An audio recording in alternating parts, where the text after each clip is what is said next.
Hi friends, well, Tigger talking to fence people. It's going to be a short video. I'm going to go over this comment, my response to it, and talk a little bit about the social dynamics of comments and the way that people interact with me in comments. Short video, little tiny sash. Yeah, I've got a sash on. I found this in the backyard and I decided to wear it as a sash. I got first prize in sash wearing. That's why I got this sash. Okay. Statements like Trump is an ESTP with lousy TI. Did I say exactly those words? Maybe.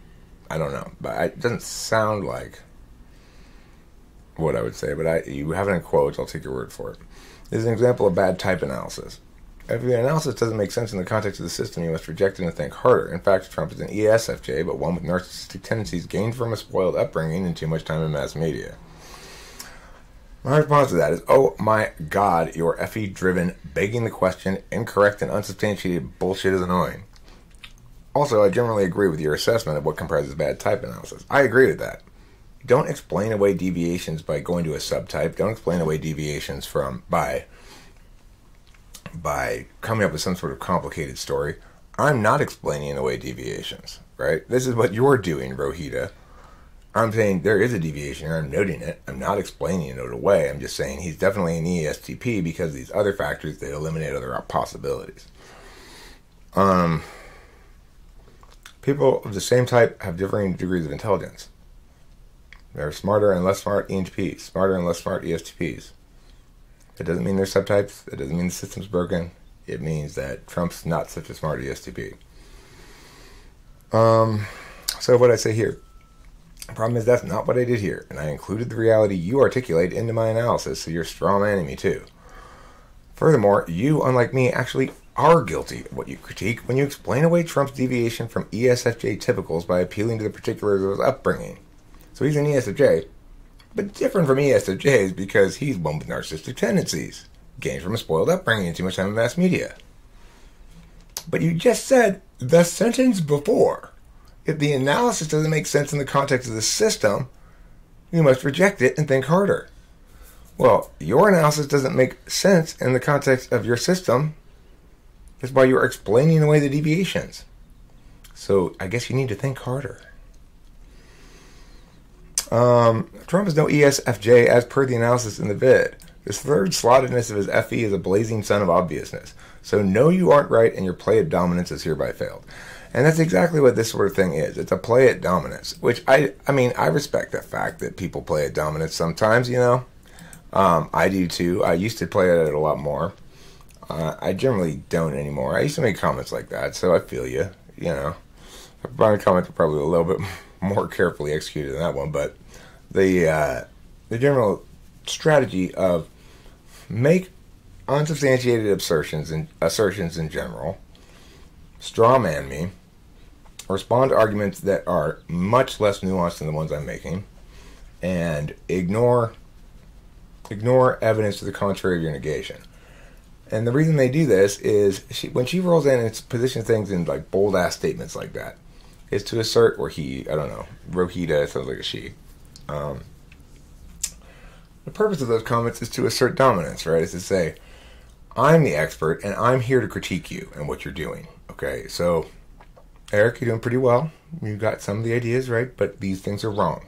I'm not going to justify it or warrant the claims. I'm just going to position myself, FE style, as the one with superior knowledge.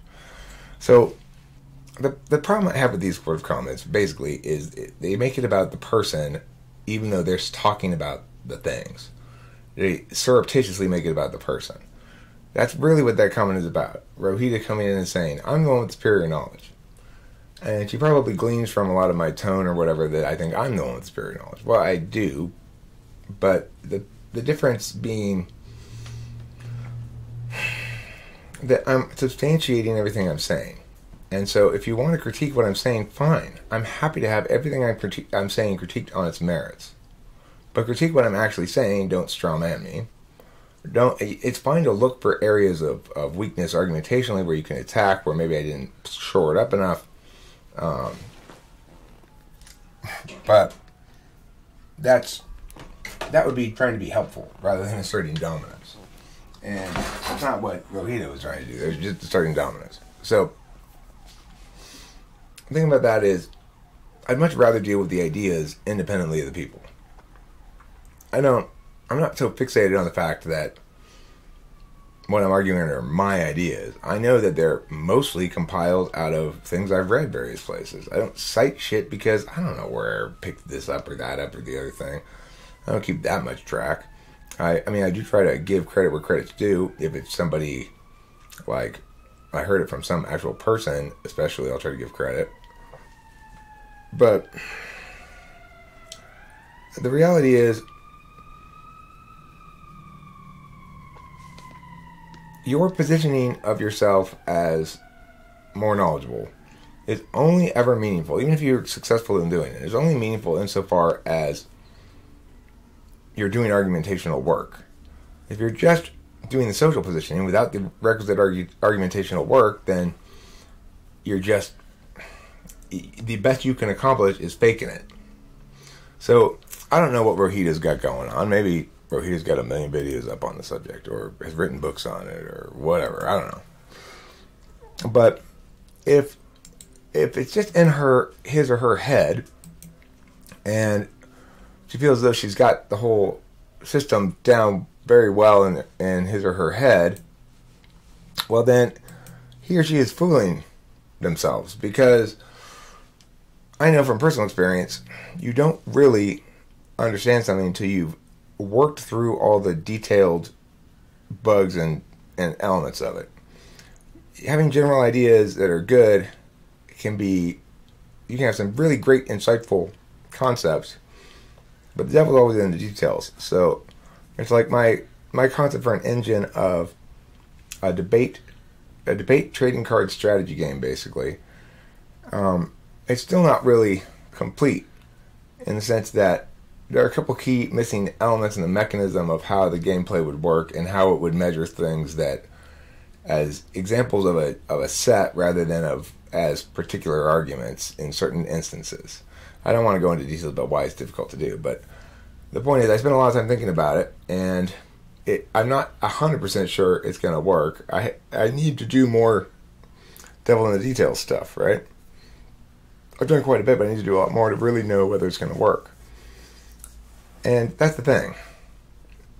I don't want you to believe what I'm saying about cognitive functions because you trust that I'm an expert.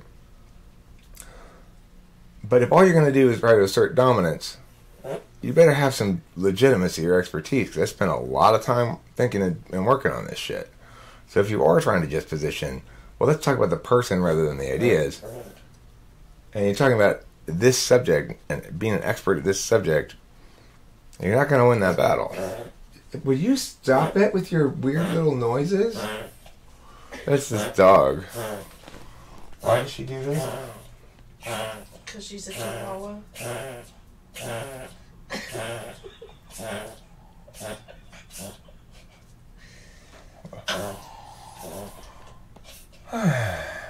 One amongst many annoyances. Okay, so Rohita, that's the dog imitating your comment. Okay? And I think the dog's imitation was somewhat more cogent than your actual words. Regardless, I don't mean to make you feel bad. I don't mean to make you stop trying to comment or anything. I get it. I used to do that shit too, but don't bark up this tree. Tigger, please. That's my pot of honey.